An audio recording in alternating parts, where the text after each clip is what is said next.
the opening is so interesting because it does such a fascinating thing that you don't really, you won't know about it until I'll go ahead and talk about it. The opening of the game is like a, what's the terminology? Is it res media? Where you start at the like middle or something of a story, or near the end of a story, and then you rewind to the beginning. That's what the intro to the prologue where you're at. Like I said, I'll kind of work my way around it because there's a lot of interesting stuff tied to it, but it's just like, right, you're not even fully introduced to your characters. You're kind of thrown into the middle of it, because I think it's fascinating because it's not a long intro, but like, only one other game has a similar intro to this, and you know, like I said, a little spoiler territory, and that's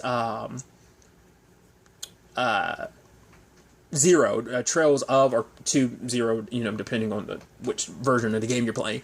But it has an intro sequence like that too. Granted, this one's a little bit longer, you know, because you actually go through combat. Like the one in Zero, you don't do any combat. Like you just like, it's some cutscenes and dialogue, but then like, you know, and it's like this has actual combat and stuff like that. Once again, I find it so fascinating considering like you don't know these characters, you don't know what's going on. So it's an interesting, like, because it's a little, like I said, it's not like a long section. It's like what, like if you're not like going crazy about it, you'll probably like, it's like what, a 15-minute section maybe, like probably even less, you know. So, but it is interesting. It's a very important place in the grand scheme of Erebonia. We'll kind of find out more about it later on, like obviously discussion-wise and stuff like that. Once again, if you play the games, you already have a good idea about all of that. But like I said, we're focusing on things one at a time. Like I am going to sprinkle in some spoiler stuff, but I'm going to try and like leave that until we get to the respective chapters where certain things kind of officially come up and everything. So it is interesting that the first enemies you kind of face technically when you're playing this game are Archasims. Obviously, in the grand scheme of these games, obviously it's interesting knowing, like, I think that speaks volumes, and I think maybe they did that specifically and designed it like that because we are in a situation where you are playing essentially the third series of games in this long-running series of games in this universe. So it's like Archasims, you've crossed paths with them in the Libera arc as well as the Crossbell arc. So I guess that's why they felt comfortable like kind of throwing that early, like, oh, okay, so like, you know, the people who have been playing this all the way through immediately like, whoa, they're throwing these out as your first enemies. Like, first taste of combat in these games is versus Archasims. Like, your first enemies in every of the other games were just regular monsters. So I think that kind of speaks volumes. Obviously, who the Archasims are connected to and stuff like that. We know that in the grand scheme of things of the previous games, so we know, but it's like, I don't know if I want to have those conversations this early because, you know, I'm coming at it from the perspective of this game, but it's like, right, a lot of this is built off of like, if you know, you know, if you don't, you don't. It's fine because the game will go do a good job of explaining later on of like what this is all connected to. But if you played the previous games or at least knowledgeable of the previous games, you know who the Archasims are tied to. So I think that speaks volumes of like, huh, so the Archasims are here. So does that mean so-and-so is associated? Because usually when they pop up, it's like, oh, that's what this represents.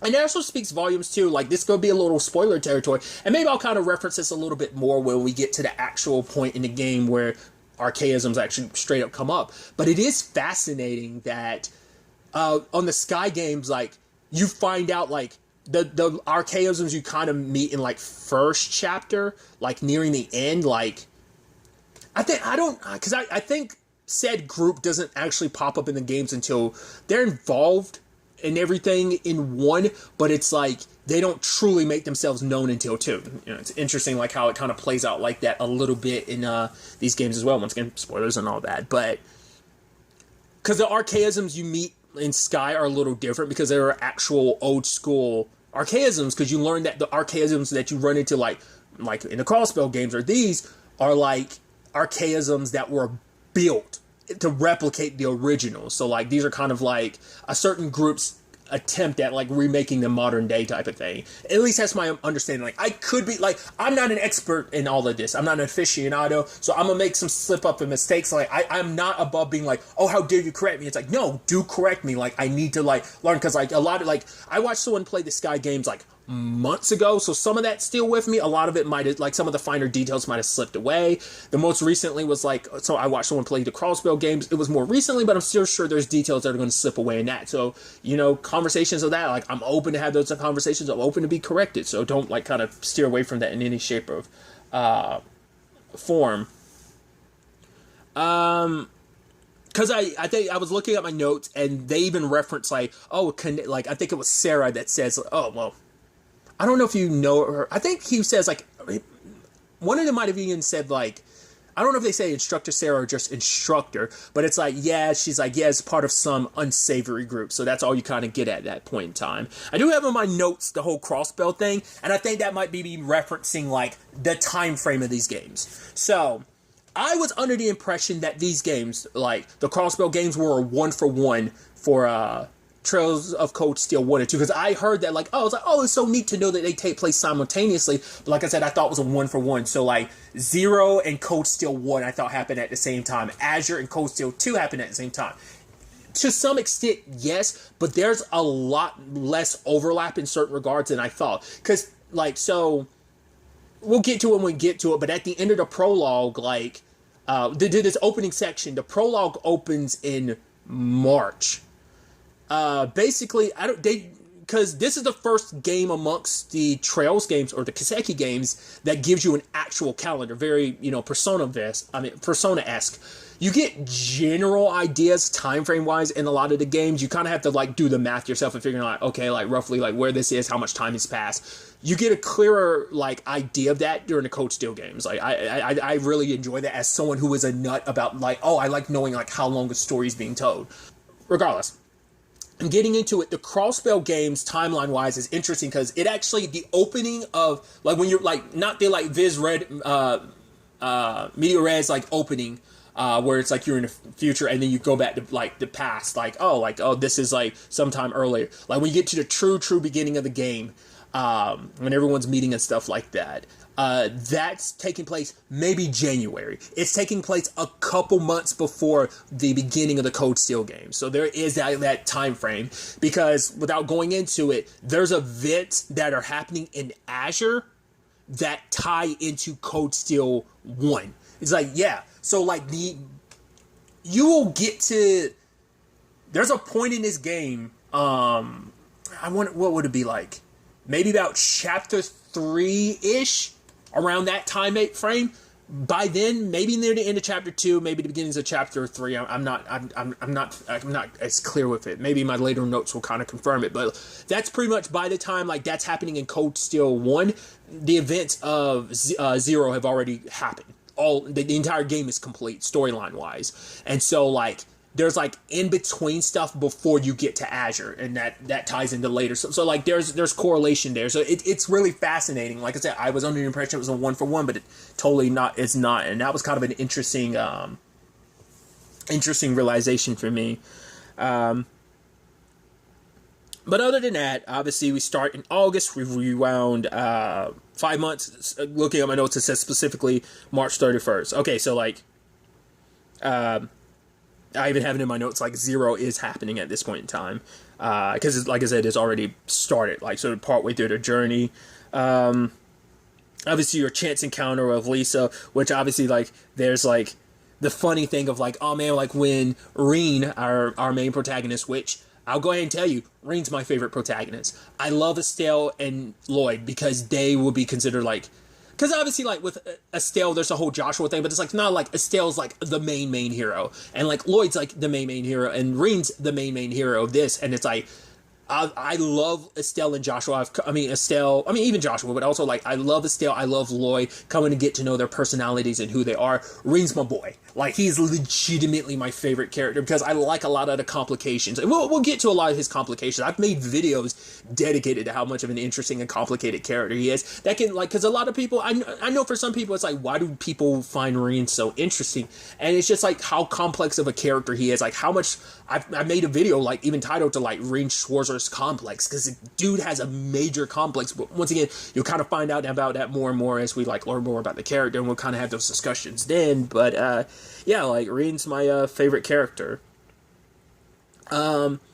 It is interesting, obviously, we're hearing some, like, when Rean initially shows up and everything, rewinding a tiny bit, obviously we hear some, like, names that don't mean anything. It's like, oh, Bereahar, bound for Celtic, and you find out the small town you're in is Trista outside of the capital, which is interesting, just when you compare it to, like, other places, because I think I would specifically put that in my notes, just to compare it to, like, where you start in every other game, because, like, the first place you're in the Sky games is Roland, so it's like, comparing this, like, Trista's, like, obviously a very much even smaller town, because it's, you know, because I think it comes up later on, but basically the capital, Trista's like 30-minute train ride from the capital, and obviously like where Estelle and Joshua start off in Roland, because, you know, Liberl is divided into the 5 regions, and so you have that, but you also have something like Crossbell, where you're like in Crossbell City, and like Crossbell City is your hub world. Whereas it's interesting because like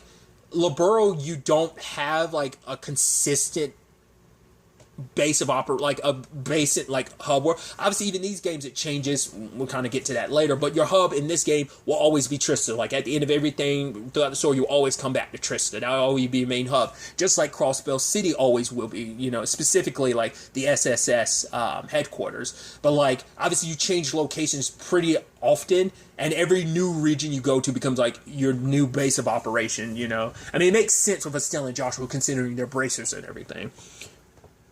I think this is in my note. Well, I'll wait because I'm pretty sure it's in my notes, but I'll cover that like a little bit later. But circling back to the fact is, I thought it was interesting, like with the whole like I said with Elisa, it's like right, you meet and everything, and it's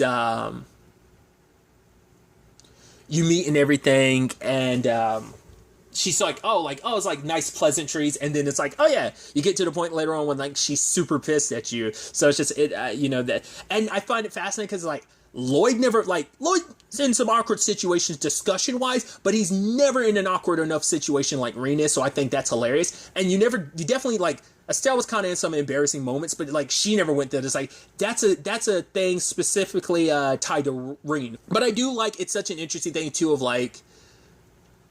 Obviously, you get introduced to some characters pretty quickly in, like, the Liberal games. Like, you know, you meet your cast, like, slowly but surely. Like, obviously, you start off with Estelle and Joshua, and then you meet Shira, and then, like, eventually you meet Olivier, so on and so forth type of situation. And then, like, obviously, like, the Crossbell games, much like this game, you immediately meet all the main characters. This is the biggest cast of main characters kind of getting thrown at you at once. Like, this is a little spoilerish, but, like, even for what I know of Kuro no Kiseki, which is the next game, it takes place in the Calvert region. It actually came out like, it's October, 7th at the time of me recording this. Came out the 23rd, so it's been out for like a week or something like that, maybe. I don't feel like doing the math in my head. I want to say that's like 6 or 7 characters in itself.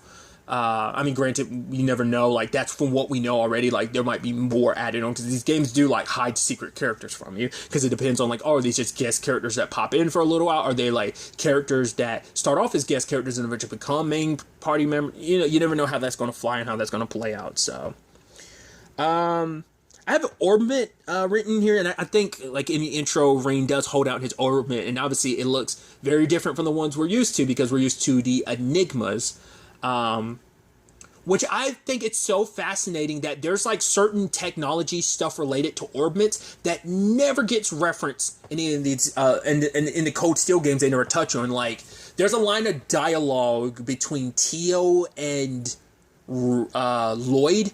I want to say it might be in Zero.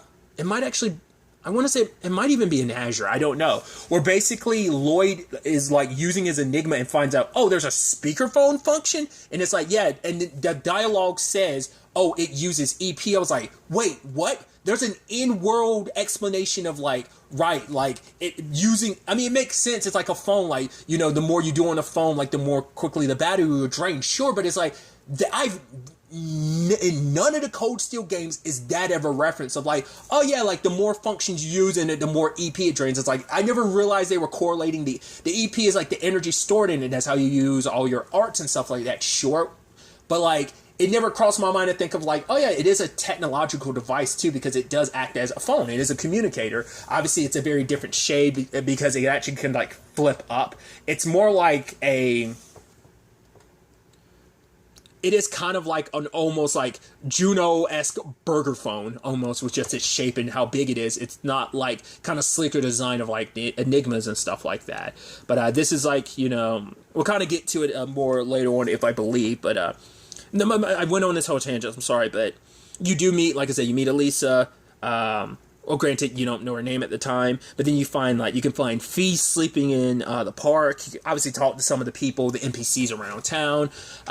There's only, you can't really go into any of the stores. I think the only person you can talk to, like, outside, I know it's, like, I think the guy that wanders around. You can talk to, is it Jane, who runs the flower store. You can talk to Tyzel. She's Brandon's daughter. So, like, stuff like that. You can go into church and meet Gaius.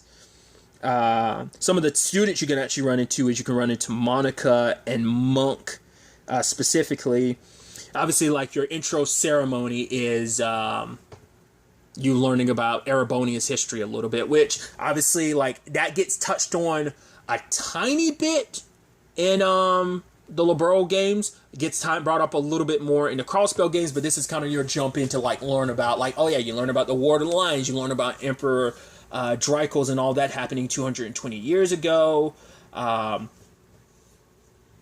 Because Drykos is actually, no, like 220 years ago was, he founded the school. 250 years ago is the War of the Lions. But yeah, like learning about that, which I think another thing that's later in my notes, but I'll go ahead and talk about it. I think that's such a fascinating thing that they decided to make this kind of like the school life game that it is, that it has that school life element to it, because that's not really like an element to any others, because Estelle and Joshua, yeah, they're the same age as, like, well, timeline-wise, currently they're the same age as, like, Rean and the rest of Class 7. Obviously, we'll get to that soon enough. And the same age as, like, Lloyd and Ellie. Obviously, not Tio and Randy. But it's just, like, Estelle and Joshua are doing their bracer thing, so they don't really go to school. Same thing for Lloyd and them. It's like, well, he's out of school because he kind of just graduated from, like, a police academy and stuff like that. So he just recently became a detective, and, you know, so, like, that all plays out. So it's like they're actually, like, full-blown jobs, whereas our characters in this are the same age, but they're actually attending a military academy.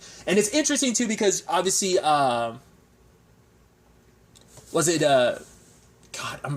Genis Royal Academy. You know, it's interesting because it makes you wonder, did they have that idea even way back then during the Liberal games that, like, you know, did Falcom think, like, well, this is such an interesting element, or maybe it's because fans latched onto it. They were like, honestly, we could do something more of that, because they never touch on it at all in, like, a Crossbell games of, like, any, the closest you get is, like, some Sunday school stuff, as well as, like, stuff at,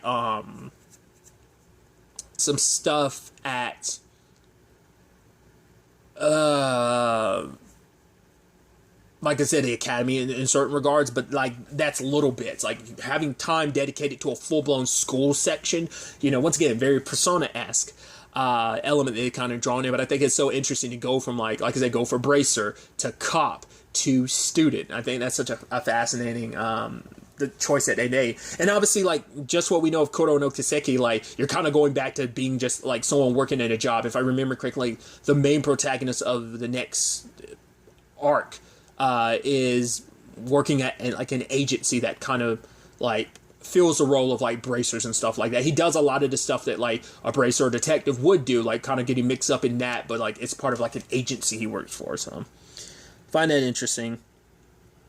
Obviously, we learn about our main characters, all the red uniforms. We have our mysterious group that's overlooking everyone, our purple hair maiden. Just for the sake, because we don't get their names at this point in time, I have it written in my notes, but I'm like, like, at this point in time in the story, we don't know their names. But our purple haired person knowing Elisa, I think it speaks volume. Obviously, we learned that this new class didn't exist the previous year. Get the intro for Sarah. We also learn about a little bit more about Erebonia in, like, the nobles and commoners thing. Now, this is something I think it gets referenced in the Crossbell games. It comes up definitely in the little bit here and there in the Liberal games. It's something very, very unique to Erebonia. I believe they've talked about it. There's no other place in Zemuria that it's like this. Liberal doesn't have it. Crossbell doesn't have it. The Principality of Rimaferia doesn't have it. And I don't think Calvert has it. So, like, Erebonia is unique in that structure of, like, a social status situation. So that adds like a very unique element to the game, and that plays into this where it's like you have these 7 different class 7 is made up of people from different classes. Obviously we get introduced to Eustace, who is son to what is essentially the top brass of nobility, being from the Alberea house, because they're the 4 great houses, and the Albereas pretty much run that, you know, or at least are kind of considered like the leaders. I don't think at that time you know about. It's implied that Laura is one too, just because she shows up with the butler and everything. So they're like the 2 main nobles, but everyone else comes from like interesting backgrounds. You kind of learn about Machias' situation, but obviously it's like made out of commoners and stuff like that. Obviously, like you get immediate hints to like, okay, some of these characters are interesting because you have like Fee, for example. She was the only one that was absolutely prepared for like the trapdoor. Rean kind of had a sensing of it, but then he saved Elisa. But like I brought up earlier, we had our embarrassing situation, which, you know, it's like everyone's like, no, obviously, like it should be okay, right? But it's like, no, she immediately holds a grudge against you for a while. It gets referenced. Now, this is actually something I find fascinating, kind of a replay through thing. There is a line of dialogue where Rean was like, whoa, wait, you skip from like, because the school is divided into the different classes. Classes 1 through 2 are the noble classes, whether that's first years or second years. But then you have classes 2 through 5, once again, commoners or nobles. First years or second years. That's where the commoners go. But it's like, right, they're class 7, so it's like, where's class 6? Now, I didn't never think about this before. That like maybe like playing through the game multiple times. It's not till this 4th time I'm like, yeah, what is class 6? And it wasn't until chapters later that I was like, is that who class 6 is? I won't reference it in the context of like, you know, staying within the parameters of the prologue. But part of me is wondering like, is that the class that was the training grounds for them? Like, I don't want to spoil it too much, once again, until we get to that point, and I'll probably talk about it more then, but like, the people who tested out the Arcuses and stuff like that prior to them, I was like, are they technically considered class 6? Because they were kind of a special thing in themselves. Once again, because this class didn't exist until last year. So, like, the class that did exist here was just kind of fill-in. So that's probably why they technically go from 6. They go from 5 to 7, because it technically was a 6, but they only existed in that time frame as kind of a prototype to testing out the Arcus units and stuff like that. So the very specific characters, if you know what I'm referencing and who I'm referencing, then I think that ties in nicely of like explaining like that might, because like there, to my knowledge, there is no line of dialogue that specifically references said characters I'm thinking of as class 6. I think that's just something maybe you just have to fill in on your own, or maybe I'm just full of crap. But I never thought about that until now, so that's why I think it's so fascinating. But since I also brought up Fee earlier, it is interesting because you immediately tell like her and Sarah like know each other, because it's like, no, get down there, like you're never going to make any friends if you just keep doing like this. So she cuts like Fee's grappling hook and she has to fall down. Like I said, other than like she was the most prepared for that situation, so shows you that she's definitely you know, kind of there's something else going on with that character. But it is interesting this learning about the Arcus unit a little bit more, that it is a combination of the Epstein Foundation and the Reinford Company, which obviously we are more well-versed, like obviously going by the continuity of things, like if playing the Crossbell games, we are familiar with the Epstein Foundation, because obviously you have a character like, spoiler, Tio, who's associated, who works with the Epstein Foundation, and obviously you hear a little bit here and there in previous games about the Reinford Company, being essentially the Arab. I think there's later dialogue stuff or like notes that kind of cover it, but basically the Reinford Company is the equivalency to the ZCF, Zeiss Central Factory in Liberl, as well as the Epstein Foundation, which like it's mainly in Le Mans, but it also has a headquarters in Crossbell. So, but it's interesting to know like I'm curious like how they explain that too, because I don't think that ever comes up. But the Epstein Foundation is made the Enigmas, but the Arcus unit is born from a combination of two. So it's like, this is all while like Lloyd and the SSS are using the Enigmas, that the Arcus is being used like a couple months later here in Erebonia, because only class 9 has, I mean, that's not, jeez, because I keep going messing up the number because I'm thinking of 9 people in class 7, but the class 7 being some of the only people that have Arcus units to a certain extent. That'll be a whole conversation later on too. But it's like, what's the justification for that? Is it because like, well, it's built off the foundation of like the Epstein Foundation made the Enigmas, but then is it kind of like Reinford kind of borrowed like that foundation and made it, or was it just kind of like, right, you have your Enigmas, we want to work on something special, it's a prototype anyway, and so like they're running the prototype. So there's the whole battle orbit system. I think is kind of interesting how it works differently in the other games. Having played the Cold Steel games first and then going back to like the Liberal and Crossbell games, it's like, man, that to me would have bothered the crap out of me, that Orbment system in the previous games, because they super streamlined it and made it super simple. Like, to anyone that's listening to this and that's never like played those games, basically you would have to like draw those lines. You'd basically have to like combine certain orbments of a certain type to be able to unlock certain spells. Like, so you have to get like a certain line of orbments together to like get the more powerful spells. It's a whole thing. Whereas this, you just make the quartz and you just pop it in. It's super streamlined and easy and stuff like that. So they simplified it a lot more, because you just have to make the more powerful spells later on, and obviously make more powerful versions of whatever, like evades or impedes that you need to make, or hits, or status effect ones like seal or burn, yada yada, so on and so forth.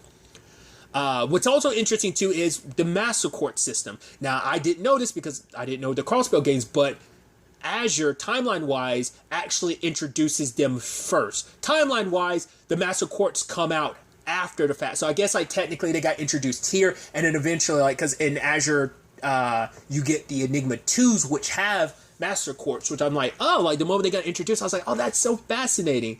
But so like video game-wise, it pops up in Azure first. Timeline-wise, technically speaking, it pops up in Erebonia first. And that was kind of like the through lines of like, oh, let's test that out. And obviously it makes you wonder like how Falcom thought about it. I mean, sure, like Falcom probably thought like you could justify it like that, like timeline-wise, once you get to the Erebonia arc. But at the time, it's just like, no, like gameplay-wise, it's like it's a concept they came up with for Azure, and they decided to kind of double down and like implement that like from the beginning of the Erebonia arc. So I think that's fascinating. I don't know if, like, because I referenced it earlier, the speaker function, I think that comes up in later iterations, kind of spoilerish, but I don't think it's a thing in 1. Because anytime Rean's talking to anyone on it, he's always holding it up to his head and then relaying information after the fact, kind of like Lloyd did. Like, obviously the speaker function got, I think I can only think of like 1 time that might have gotten used, maybe 2, in the Crossbell games. It definitely wasn't a thing, because they didn't have that functionality in Liberal games, did they? I don't think they did. I don't think they had the communication functions. I think that is something specifically for the Crossbell games. I think you have Enigmas in the Sky games, but maybe it's like a different model of the Enigma, or maybe because I think it's not just a regular battle ornament. I think it is an Enigma, but I could be mistaken. Obviously, this is your orienteering exercise. It's interesting, like this intro is closer a little bit to the Liberal one, because you're kind of going into a dungeon, but obviously it's a little different because like the mission Shara sent Joshua and Estelle on kind of different, but you kind of have to get to the end of like a dungeon to an extent. So it's actually kind of a combination. It's lengthier, kind of like the Crossbell one, like your first dungeon in Crossbell in the Geo front, but it's probably similar, like, wise, like, because that's more of a job, because that's more of a rescue mission, so it's a lot more like Liberal in execution of what it represents, but, like, structurally and just, like, the depths of whatever, it's kind of closer to, like, Crossbell in that regard. Obviously, you meet Usis, comes off like a dick, but that's only because, like, initially, like, Usis just keeping to himself. It's not till Machias started stuff that, like, you know, he let his own issues with the nobility get in his way. So, like, he got so caught up in that, like, he's poking at Usis. Like, Usis probably would have never said anything if, like, Machias hadn't. So, like, and Usis, as you spend more time with him, kind of realize, oh, he likes poking the bear. It's like, he knows how much it irritates Machias, and Machias getting, like, it's like, you don't know me, you are making these assumptions about me, pisses him off. So he likes pissing Machias off in turn. We get introduced to, like, everyone else kind of scatters, and obviously we get introduced to Rean, and I think it's very significant. This moment, I think, is actually a really beautiful, significant moment. Rean, Gaius, and Elliot, you know, kind of getting introduced to them. Obviously the weapons, Elliot using an orbital staff, which, hey, we know another character, specifically his is from the Reinford company, whereas Tio's was from the... the Epstein Foundation. And I think that's so interesting because obviously I don't think it really comes up until later on, but, like, well, it comes up at the end, you see, but Emma has one as well. I think I want to say it comes up during that conversation that Emma, like, brings up the fact that she uses an orbital staff as well. Yeah. Hers is a little different. So it's interesting, like, because, like, there was, like, no male or female version, which obviously there's some equipment-wise, this is really kind of a more mechanical game thing, that there are some staffs that can only be used by Elliot, and there's certain staffs that can only be used by Emma, but there's also staffs that they can cross over with, like, they're, like, unisex staffs, essentially, equipment-wise, but it's like, obviously there was only, like, one almost staff user, and that was Tio. She was our first one, and now we've got two of them, in fact. So, and that little interesting distinction, I think, is interesting.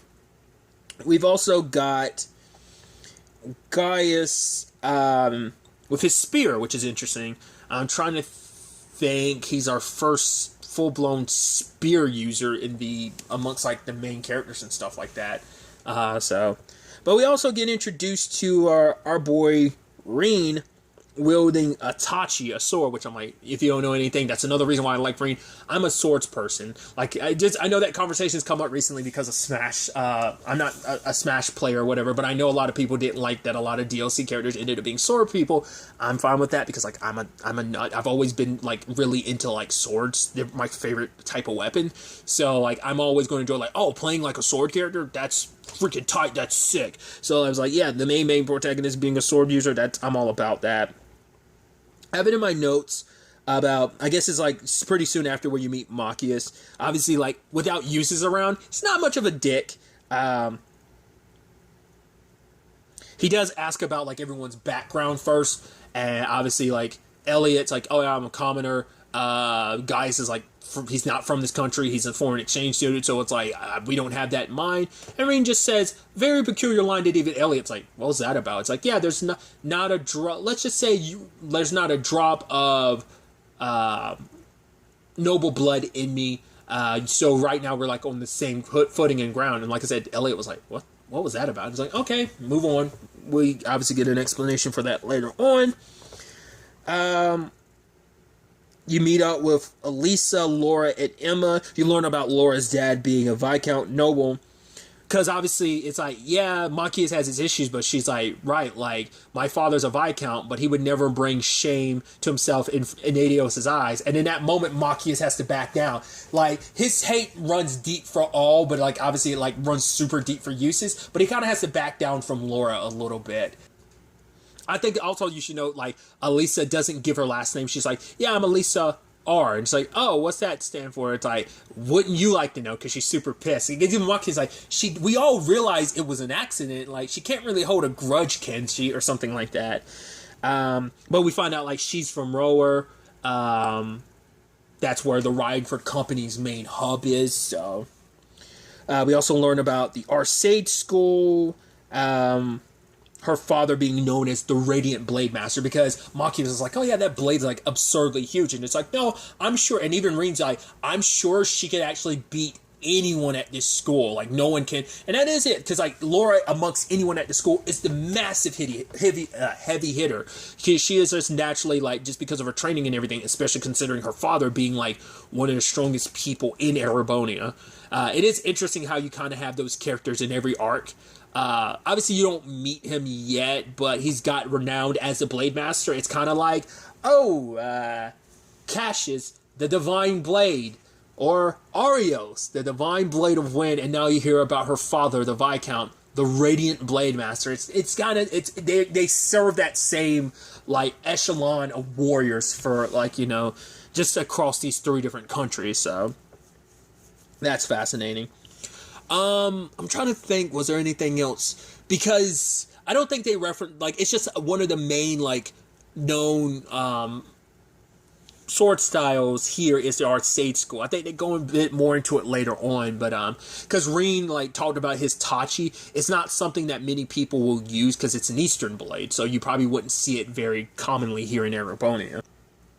You also have them meeting up with Fee later on, which Rean and Guys immediately notice her presence, kind of showing, like, right, they've got that, like, sensing ability that other warriors have kind of, you know, Tio's was more like because her senses were attuned to it, but others is just kind of battle experience. Like, Randy's kind of got that, Joshua's got that natural instinct type of thing, like, whether it's just basically from training or whether there is more, because conversations have come up about maybe there's something more they're tapping into when, like, you're sensing something is like, maybe it isn't just a battle skill, that maybe it is something, actually you're, like, tapping into to sense things in the grand scheme of the world. And I'm like, that is kind of fascinating. It doesn't really get brought up in this, whether it is just simply like a training thing. It gets referenced as simply being a training thing, but maybe there's actually more to it. Who knows? Even, I mean, I'm not even saying that facetiously, like, I don't actually fully know, so. But Fee, Rean kind of figures, because she's like, yeah, you're halfway, and then she takes off, and then Fee's like, wait, she's like, she knows that we're halfway through, so she went to the end and came back. I chalk that up to, like, Fee trying to get, like, an assessment of the rest of the class, so, like, she came out to see, like, all right, let me see what everyone's made of. Like, she's got her own, like, skill set in mind of, like, yeah, this is kind of boring, so, like, she's skipping past all the monsters and stuff, like, not really worth her time, but she wanted to kind of get, I think, a better assessment for the rest of the class, so I think that's why she came back.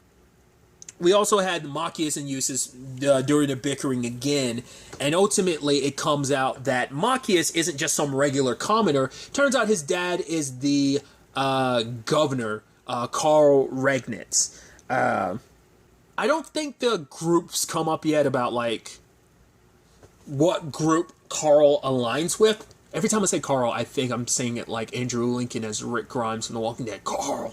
I feel like I say it weird every time. But I don't think that comes up yet. Like, we'll get into the moment those conversations, like, really, really get up.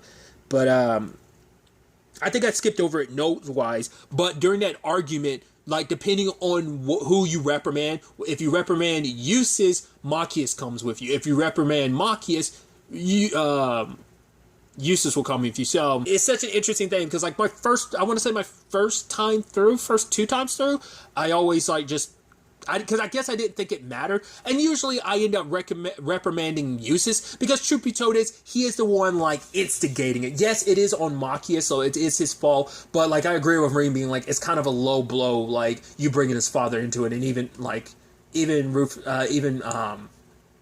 Eustace kind of like, you're right, and kind of backs away, but it's like, yeah. It just comes down to what you want, because at that time you spend a little time with Machias and see what he can do. If it just for whatever reason you're like, you know what, I'm gonna kick it with Eustace. Like I said, I want to say I did it on my 3rd time. I think I've only done it like once. This time through, I ended up keeping Machias, because I think, regardless of anything, like, I think they're both in the wrong, but I feel like Machias is a little bit more in the right, but that's on just a technicality, so. Obviously we get introduced to, obviously this is after, like, the battle with the gargoyle. Fascinating situation though, because it's not like because I don't think you're fighting, like when Estelle and Joshua go to the tower to rescue those kids and Cassius ends up having to save them. It's interesting because you don't, you get saved, but it's a different circumstance. Because that time, like, Cassius had to step in. I don't think that was a boss fight. I think those were regular enemies. But obviously, in the Geo front, you're fighting, like, a more powerful enemy, and Arios has to step in to save you. Well, obviously, like, the four of you, Rean, Gaius, Elliot, and Marcus or Eustace, go up against the Gargoyle, and it's not an easy fight. And then, you know, it shifts into a different form, but it gets back up, and Rean's referencing like, oh, like I might have to use it, but luckily the rest of the class show up, and together they take it down. And in that moment, we get introduced to what Sarah later on brings up is a special thing about the Arcus unit, links. But obviously, you know, the full-blown introduction of just what Class 7 is. And it's a thing of, you don't have to be a part of this if you don't want to. The Arcus units don't work for everyone. You guys are specially attuned to it. Well, you'll learn more about what that is later on. It's kind of what Sarah's saying. But yeah, like, if you don't want to be here, you don't have to be here. Like, you'll go back to the respective classes you're meant to be in. But, like, Class 7 is going to be a whole uphill battle in its own right, in a sense of your curriculum will have its own standards and stuff like that. So you won't necessarily, you'll be studying a lot of the similar stuff as everyone else, but you'll also have your own curriculum at the same time. And so anyone that wants to back out can back out. Rean decides to be the first one. Obviously, we flash back to a very distinct memory of him as a little boy and a little girl, and he's protecting her, but he, like, from what you can tell, and, you know, maybe this is kind of spoilers because I have the knowledge of understanding the context of it, he killed a monster, and he's just scared and terrified, and whatever it is petrifies him, that he's like, you know what, I'm a step up. And even Sarah's like, oh, any particular reason why? And he was like, no, my parents did a lot to send me to this school. He's like, I don't want to be put, I want to, you know, kind of give back to them. Now, that line of dialogue resonates very heavily to later points in the story. We'll get to it later on, but that hits hard of like, right, he gave that justification even though there was more. He tried to be like, there's no real reason. Like, the fact is, the more, if I can come to this academy and have more to show for what I've done, like, you know, more show to my parents, because he's like, they've done so much for me, so I want to pay them back a little bit. So I think it speaks volumes that he was the first one. But then eventually everyone else ends up joining as well. Now, you know, it ends up being a 9 out of 9, you know, because this Arcus unit is also supposed to be, like, obviously military tested too, because, like, if the linking function, like, can you imagine that? Soldiers on the battlefield all being in sync with each other, like, what that can mean for warfare going forward is kind of a big reason behind that. Being able to align your thoughts and your movements. So I think that's such a little fascinating element. And so obviously we have Principal Van Dyke there with a familiar character, our wandering bard Olivier, or rather our debaucherous prince Olivier. And it's like, hey, nice knowing that he's connected to all this. It's like, hey, especially because if you know, timeline-wise, if we don't even include, like, you know, the video game, the Crossbell games, he pops up in the Crossbell games. On the what context, I won't go into that. But he does pop, obviously we know him because I now know, like, I got to know him a little bit. It is interesting, like, you do get peeks into Olivert's personality, but man, he was buck wild as Olivier. Like, to be fair, he was like definitely hamming it up as Olivier, but it's like, yeah, like a lot of his characteristics as Olivier like peek through as Olivert, but obviously like in that moment, it's just like you see him being serious, and he had moments in like the Liberal arcs of being serious, but it was always just like Olivier, you know, the wandering bard. But it's like, it's, you know, it's important. It's a nice thing to know, like, and I think that's a nice thing to start off of, like, here's a familiar face you're really associated with. You've had 3 games, technically 4 if you count the Crossbell games too, but it's like, even if you've never played them and have only played, like, the Liberal games, because some people might not have touched the Crossbell games because it's like, right, they're specifically, at the time, there weren't too many, like, good translations, because there was only the original Japanese version and then rough translations, but now, like, you have the really good Geofront translation, so maybe there are a lot more people actually playing Crossbell for the first time and stuff like that. I didn't, just because I don't have a PC to play the Liberal games nor the Crossbell games, that's so on and so forth. But I just thought that was such a fascinating thing of just like, right, like showing you like right, here's a familiar face. And of course they want to show you this familiar face because you're in his home country. And that in itself is something I want to talk about, and I think it's so fascinating. Like I said, starting in Erebonia for me because I played this arc first and then subsequently got the Olivert arc and the Crossbell arc in that order. But it's like, when you hear how everyone talks about Erebonia, like, Olivert doesn't shy away from, like, Erebonia, they're that war-hungry country. And so it's interesting to have, like, because I had a different perspective on Erebonia. I could see, knowing what I know about this arc and knowing what I know about Erebonia and its issues, I can see why people would have that perspective of just like, but that's always the interesting thing. And this is a parallel and parable that could be like tied to real life as well. It's like, it's easy to kind of get caught up in your own situation. Like, it's like, yeah, like, oh, you're in Olivert and you have this perception of what Erebonians are. And, you know, especially because it's like, oh, you meet a weirdo like Olivier, you know, because Estelle and like, especially like Estelle, like had that perspective, you know, it's like, oh, are all Erebonians like weirdos like him? And obviously, like, she didn't always have the best interactions with some people from Erebonia, and that wasn't always the case, but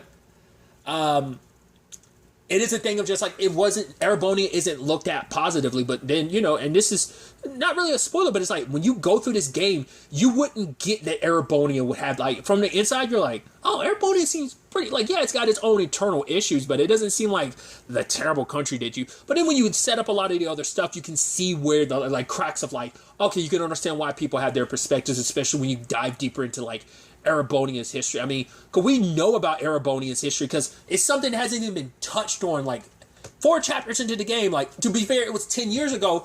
They have not touched the 10-year war. You start off the Olivert arc being like, Erebonia sucks. They, like, instigated a war. Luckily, we were able to push them back, and we were able to come down to an agreement. Did I say the 10-year war? The 100-day war is what I meant. Sorry. Like, the Erebonia arc hasn't even touched that. I think that's by design.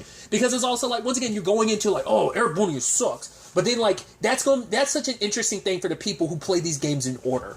Going into it with that perspective. I got to know Erebonia's complications, so, like, when people were so rough on Erebonia, I was like, oh, like, I get it. Like, when you, with Libero's situation with the 100-day war, it's like, it's 100% understandable why, like, people are like, screw Erebonia. It's like, of course you're going to have, like, a negative emotion towards him, because it's like, dude, that, like, there was so much death and shit. Hell, like, Estelle lost her mom because of that war, so, like, of course there's going to be that.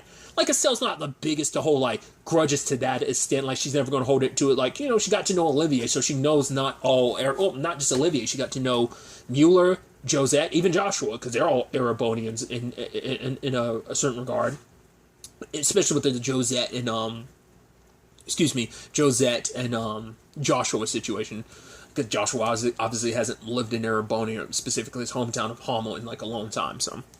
But that's a whole conversation, whole thing in itself. So, but yeah, it's just interesting, like an opening act for this. I should have also. I'm gonna make more of a point to do this too. But obviously, like the prologue title is "Way to Thors," so I will try and include that going forward. But I have been rambling for nearly an hour. It's 52 minutes. I don't know what this is going to look like edited down. It shouldn't be, like, too much different. Especially because I'm keep talking and the clock is still ticking at the same time. But it's like, I'm probably going to stop it here. And that being, you know, I hope you enjoyed. Hope you partake in some of the discussions with me about things. I know it's the prologue. We're talking about the first game, the prologue, and like it's just like, oh, there's some introductions, and it's like, how were you able to make a whole video about? Like I said, it's just like I'm talking about the Zumeria as a whole and stuff like that. So that kind of fills up a lot of that. Just kind of my general thoughts of just how this ties in certain regards, but. I'm sure there's not, like, too much you want to be like, I can't really talk about too much, like, especially if I wanted to keep it, like, chapter-based, like, only discuss what was in the chapters. It's pretty hard considering, like, there's not a lot to talk about, so, but yeah, I mean, I hope you enjoyed. Like, I do plan to continue doing this. Even if not many people watch it, it's fine, I'm still going to do these, because I just want an outlet. Like, I could get on forums and stuff like that, but it's like, nah, I like to just, like, talk things out, like, I was circling through my head, just share it, like, you know, it's just a lot easier for me than typing stuff out. So, I just, like I said, I love these games, and I want to talk about them. That's all there is to it. Once again, like, there's a small percentage. You have to be someone that's, one, you have to be a fan of these games. That's a whole thing in itself. Two, you have to be a fan of these games and want to hear someone talk about them for long periods of time. Three, you have to be someone who likes these games and play them and love them and want to hear someone talk about it, and specifically wanting to hear me talk about it. So that kind of divides it more and more and more. And I'm fine with that. Like, if these get 0 views, they get 0 views. It wouldn't be the first, like, you know, and even if it gets like 1 or 2, because like maybe someone I'll stumble across this, I'll skim through it. That's fine too. Like I said, I'll make it a little easier just for people to kind of listen through some of the stuff, like, of what I cover, like, with some of the time codes going forward. This one's just going to be, like, just the intro and the actual, like, discussions itself, just because there's, like, I didn't divide them well and stuff like that about, like, I was a little all over the place with some of my discussion points, so I do apologize. But, that, like I said, if this ends up being the end, this doesn't get cut, with chapter 1, then till the next time we meet, be happy, be safe, live life to the fullest, and enjoy it. Good day and goodbye.